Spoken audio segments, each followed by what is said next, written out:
Okay, this is the Class A pre-trip inspection, audio version only. So you can listen to this whenever you're doing something else that doesn't require too much of your attention. Keep listening to it over and over again, practicing all of the different steps and procedures. So we're going to get started where after you sign in with the inspector, he's going to tell you that you can begin when you're ready. So the first thing you're going to do is enter the cab with 3 points of contact to secure the cab. Securing the cab always means that both spring brakes are out and engaged. Your vehicle's in neutral for automatic, and your keys are out of the ignition. Then you're going to exit the cab with 3 points of contact. Check and call out that your chocks are present and secured to your drive tires. Next, call out and check for hazards, obstructions, and leaks. So walk all the way around the vehicle. If there's no hazards, obstructions, or leaks, just call out no hazards, obstructions, or leaks. Now return to the cab, enter the cab with 3 points of contact, and start with your main pieces of safety equipment. The ABC rated fire extinguisher is properly charged, the pin is in, the needle's in the green, and it's securely mounted. My 3 red reflective triangles are present and secured.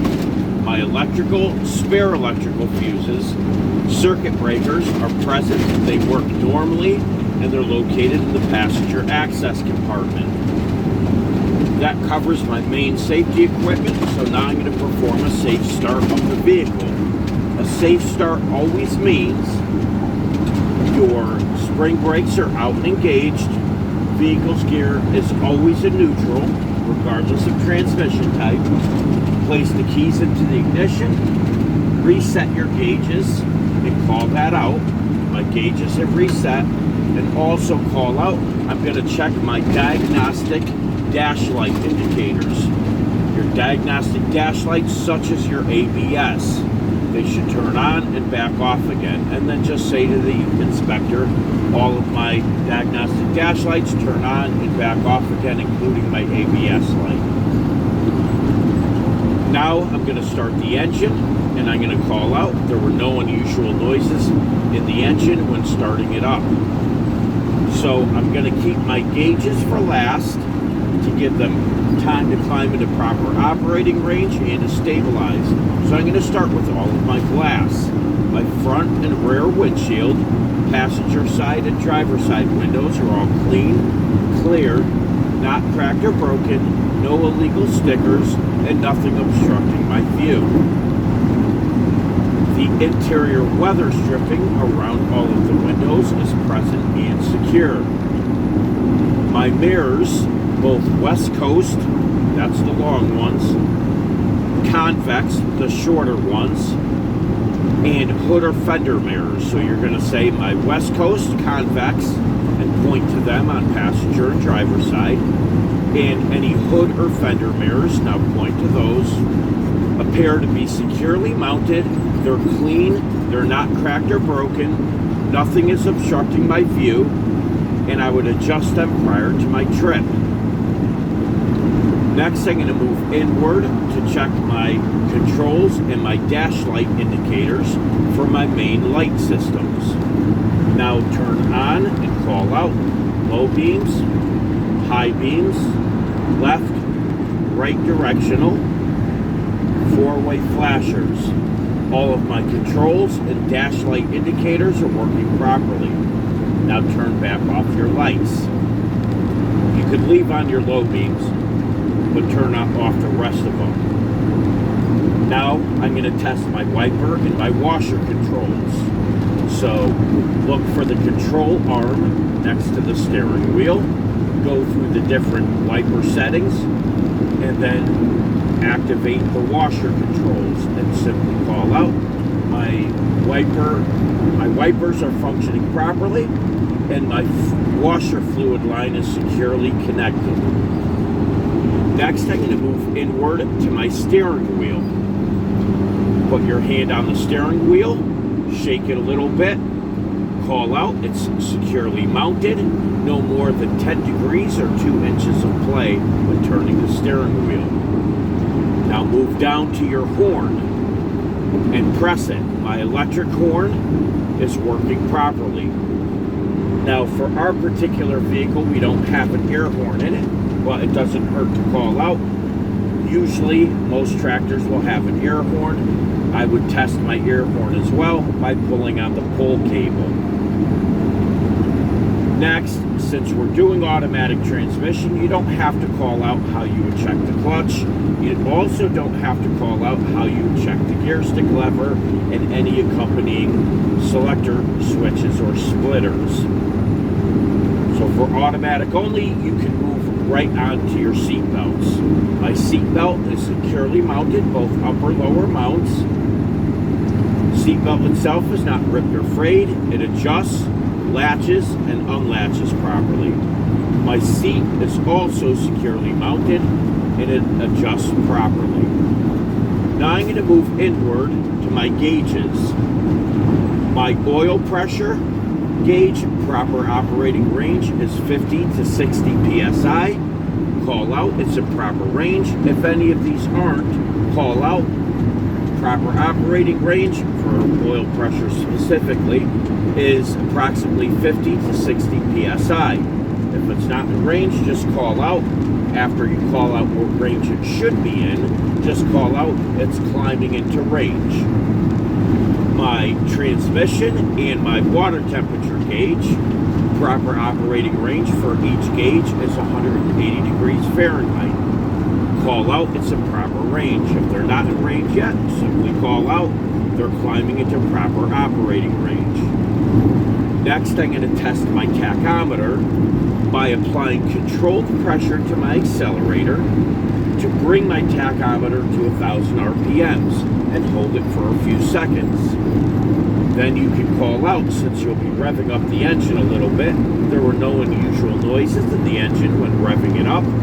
My tachometer is responding properly to my accelerator, and my accelerator is responding properly as well to my controlled foot pressure. Now move on to your speedometer and call out. My speedometer I'll be checking during my rolling service brake check, in which before I apply the service brake to make sure that my service brake works properly, I'll be pulling forward at about 10 feet at about 5 miles per hour. While the big vehicle is moving forward at 5 miles per hour, it gives me a chance to check my speedometer.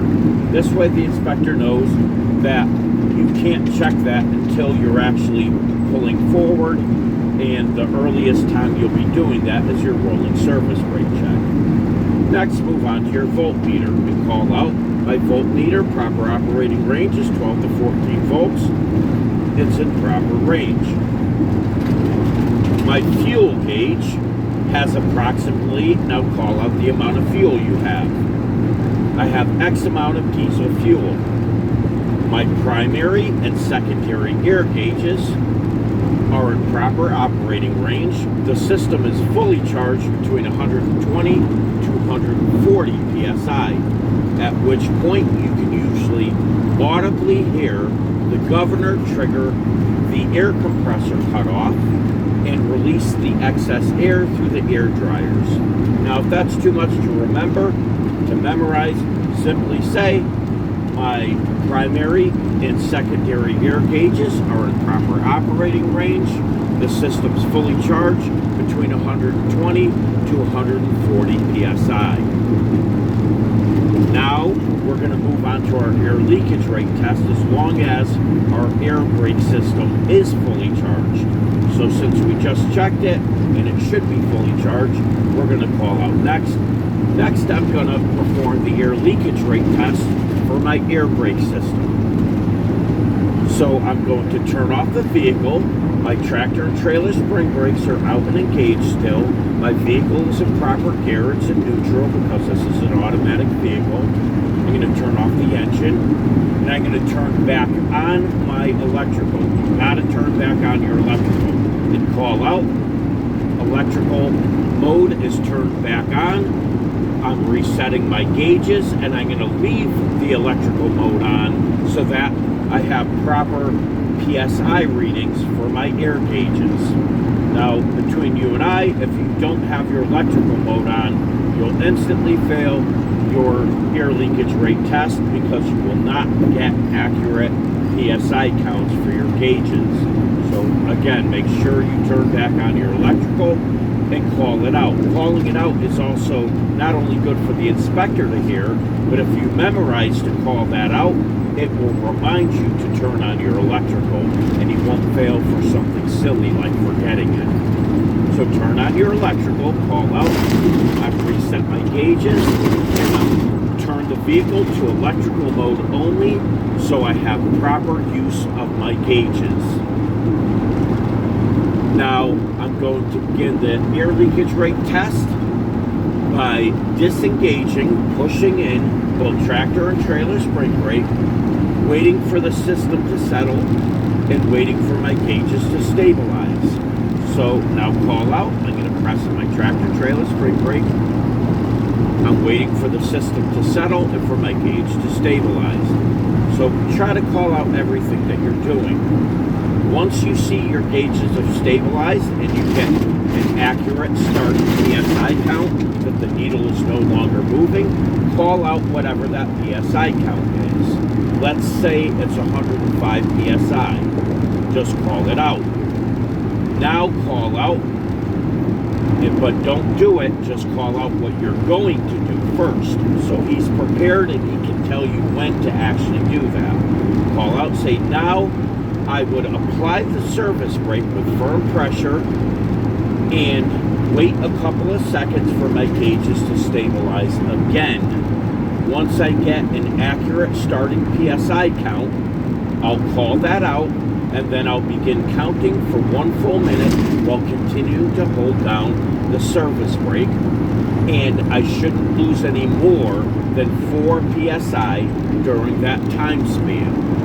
And I will begin when instructed to do so. So you ask for permission to move on to the step. Don't just move right onto it. He'll say to you, you can begin. Now call out what you're doing while you're doing it. I'm applying firm pressure to the service brake, waiting a few seconds for my gauges to stabilize again. My gauges have stabilized. Now call out your current PSI count. So let's say it's 100 is where you're starting. I'm starting at 100 PSI. I'm going to begin counting for 1 full minute or until you instruct me to stop. Now start counting. 1 1,000, 2 1,000, 3 1,000, 4 1,000, 5 1,000, 6 1,000, 7 1,000, 8 1,000, 9 1,000, 10, 11, 12, and whenever he stops you or he has you do the full minute, that's when you stop and you'll call out what your ending PSI count is. Since for this video I made the number 100 PSI, it could be anything, so note what it is when you start it.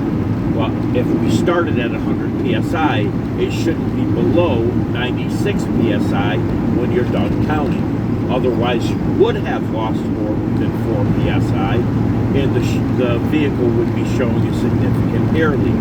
So you wouldn't be able to test on that vehicle because that vehicle wouldn't pass the air test. So to reiterate what I was saying is when he tells you you're ready, you can begin counting, call out. I'm going to apply firm pressure to the service brake, wait until my gauge stabilizes, and then I'll call out my starting PSI. If it's 100, now you start counting when he tells you you can. At the end of that time span, call out, I did not lose any more than 4 PSI. Next, I'm going to check my low pressure warning signal, both light and buzzer. So the buzzer, you'll hear the sound. It's an audible sound. The light is your dash light indicator. You'll see it. It'll say ABS on your dash indicator. So to test this, I'm going to have to fan the service brake, which means repeatedly pressing up and down on your service brake. What that's doing is decreasing air pressure throughout your air brake system so that it can bring it into proper operating range, which is approximately 60 psi, to test that your low pressure warning signal, both light and buzzer, will activate properly within that 60 psi range. So simply call out. Next, I'm going to test my low pressure warning signal, both light and buzzer. So I'm going to fan the service brake repeatedly and decrease air pressure throughout my air system. Bring it within range to about 60 psi and wait for my light and buzzer to go off. Now when they go off, just say my low pressure warning signal is working properly.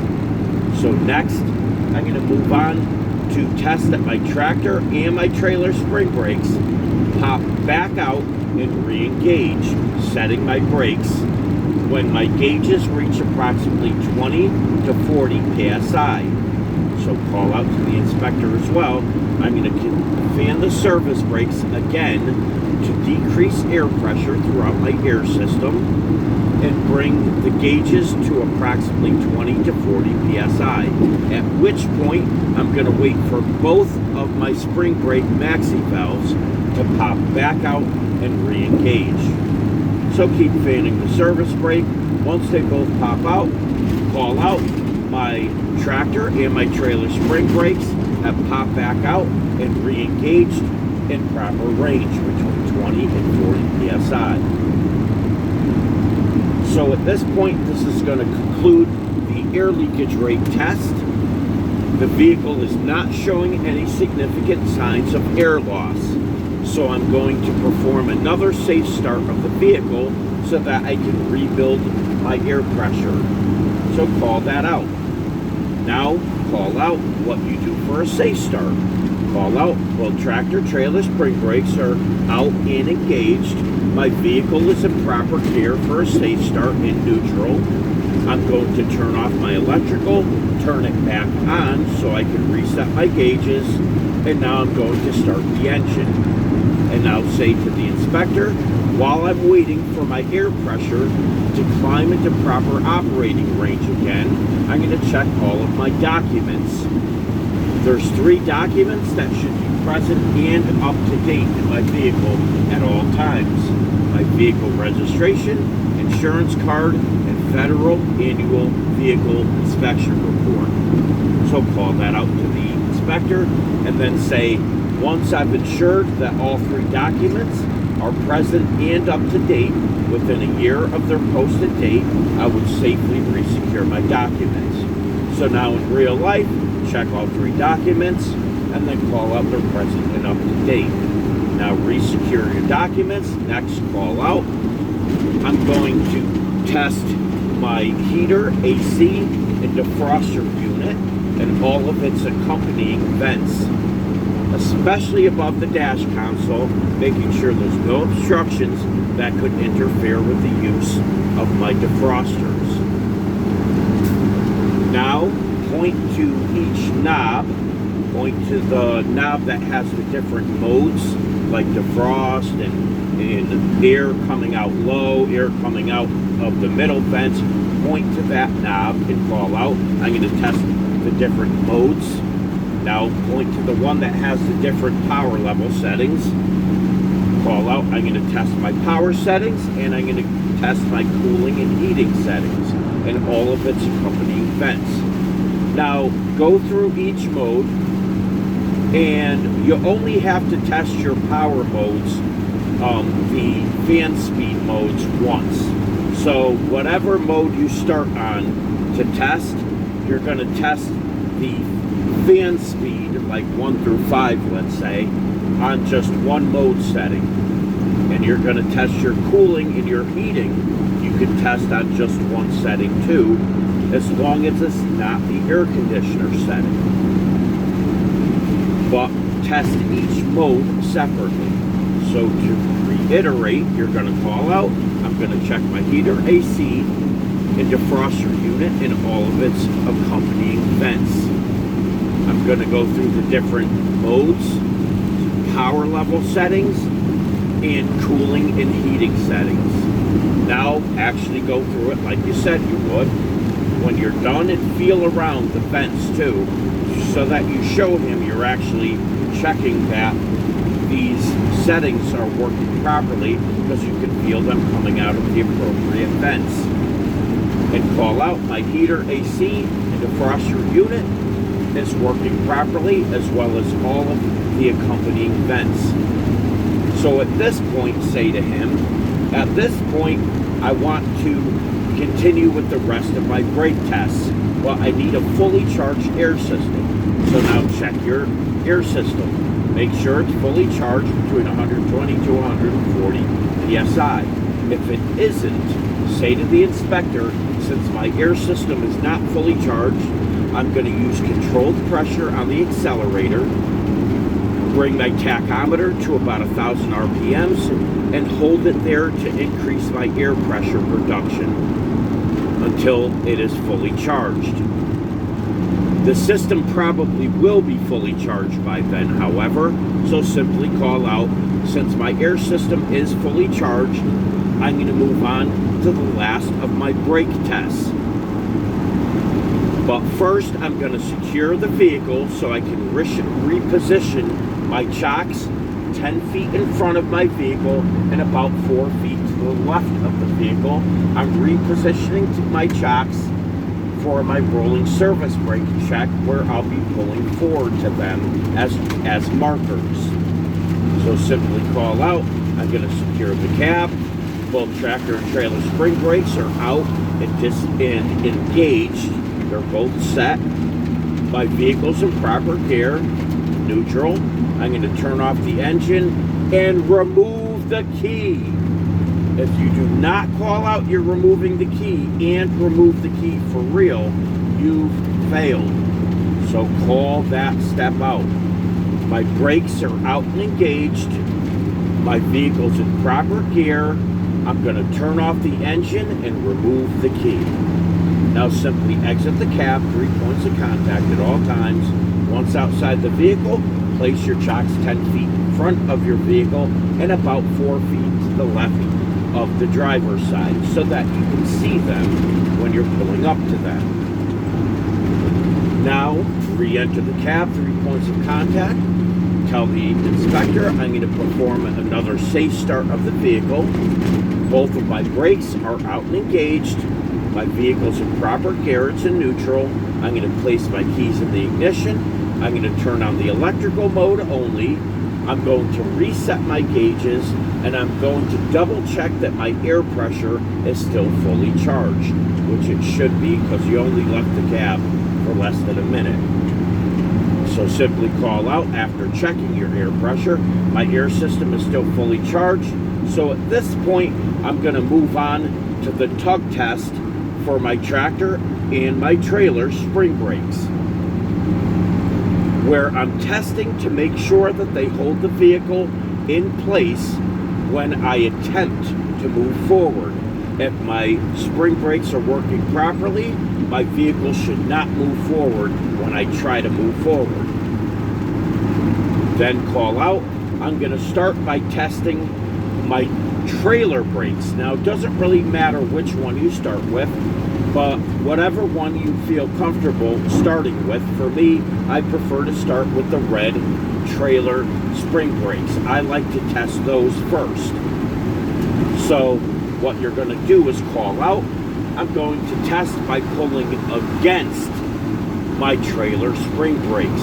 So to do that, and you're calling all this out, so to do that, I'm going to have to disengage my tractor spring brakes. That's your yellow spring brake valve. So that I can attempt to pull against my trailer spring brakes only. Now here's the thing, you have to test them individually. You have to test your red one by leaving the red out and the yellow in. And then you have to test your yellow spring brake for your tractor by pulling that one out, making sure that one's out, and your red trailer brake is in. You can't leave them both out, because if you do, yes, the vehicle will not move, but you did not test the brakes individually, and you will fail. So test them individually. So I'll walk you through it again, what you're going to say for your tug test. Now I'm going to test my tractor and trailer spring brakes, making sure they hold the vehicle properly when attempting to pull forward. I have to test them separately so that I know each separate spring brake system is working properly. I'm going to start by pulling against my trailer spring brakes. So to do that, I'm going to shift into drive. Then I'm going to disengage my tractor spring brake. So now push in your yellow spring brake to remove your tractor spring brakes. And call out. Now I'm going to add slight pressure to the accelerator, attempting to pull forward. My trailer spring brakes are out and engaged, and I'm going to attempt to pull forward. If the vehicle doesn't move, then I know my trailer spring brakes are working properly. So again, you don't want the vehicle to pull forward. If it does, then your spring brake system isn't working properly. So again, just call out. I'm going to shift to drive. Then I'm going to release my tractor spring brake, push in your yellow spring brake, and now I'm going to add a little bit of pressure to the accelerator and then release it as soon as I feel my spring brakes tugging against the vehicle, keeping me from moving forward. So now do what you just said. Press on the accelerator after you release your tractor spring brake. That's how you can test that your trailer spring brakes are working properly. If they are, call out. My trailer spring brakes are working properly. So next I'm going to test by pulling against my tractor spring brakes. So to do that, call this part out as well. So to do that, I'm going to have to disengage my trailer spring brakes and re-engage my tractor spring brakes. Now simply push back in your red trailer spring brake valve and pull back out your yellow spring brake valve. And now keep the vehicle in drive, and now call out. I'm going to press the accelerator very gently until I feel a tug against the vehicle. That will let me know that my tractor spring brakes are working properly as well. So now press on the accelerator. You'll feel a tug against the vehicle where the vehicle can't move forward, and that's a good thing. So call out. My tractor spring brakes are working properly as well. So the last thing you have to do now is call out. I'm going to now disengage both spring brakes. So both tractor and trailer spring brakes are disengaged. So make sure both yellow and red spring brake valves are pushed in and they're released so that you can drive forward. And simply call, I'm going to release my tractor and trailer spring brakes so that I can pull in. I'm going to transfer braking power over to my service brake. So push in your spring brakes, make sure they're disengaged, and quickly place your foot on the service brake or the vehicle will move forward. You don't want it to move forward, but you also don't want to press the service brake too early until you've released your spring brakes first. That's called compounding the brakes. If you have both tractor and trailer spring brakes engaged and you try to press your service brake, it could harm your brake system, and the inspector is going to be watching that you don't press your service brake until you've released your spring brakes. So you've been warned. To reiterate, what you'll call out after you test your tractor and your trailer spring brakes for that tug test that we just went over, call out. Now I'm going to disengage both tractor and trailer spring brakes and transfer my braking power over to the service brake. Now put your foot on the brake pedal. Then tell him before you do it that I'm going to release the brake, apply slight pressure to the accelerator and pull forward about 10 feet at about 5 miles per hour.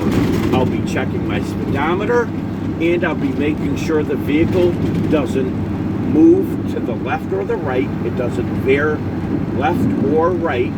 And when I apply the service brake, the vehicle stops safely and properly. Now simply do what you just said you were going to do. Release the service brake, use a little bit of pressure on the accelerator, pull forward about 5 miles per hour, call out my speedometer is working properly, so look at it quickly. You'll see your speedometer is moving. Call it out. My speedometer is working properly.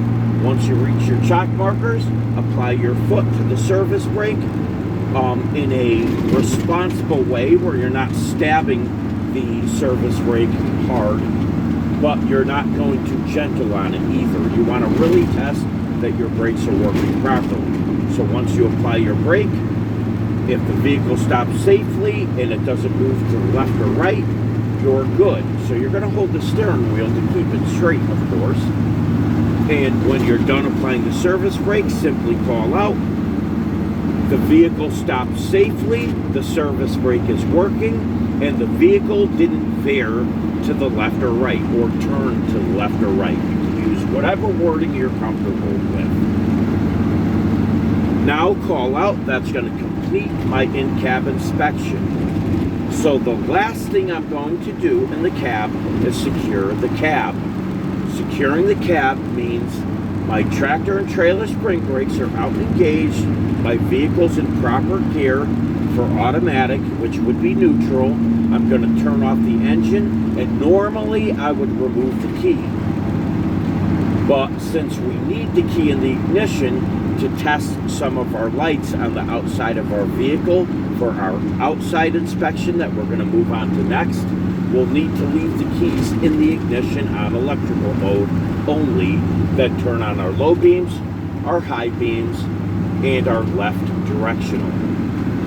Then you exit the cab with 3 points of contact and you start your outside inspection. So I'll walk you through how you finish it again. After doing your tug test to test your tractor and trailer spring brakes, you're next going to do your rolling service brake check. Once you're done with your rolling service brake check and speedometer check and making sure the vehicle didn't veer to the left or right when applying the service brake, call out.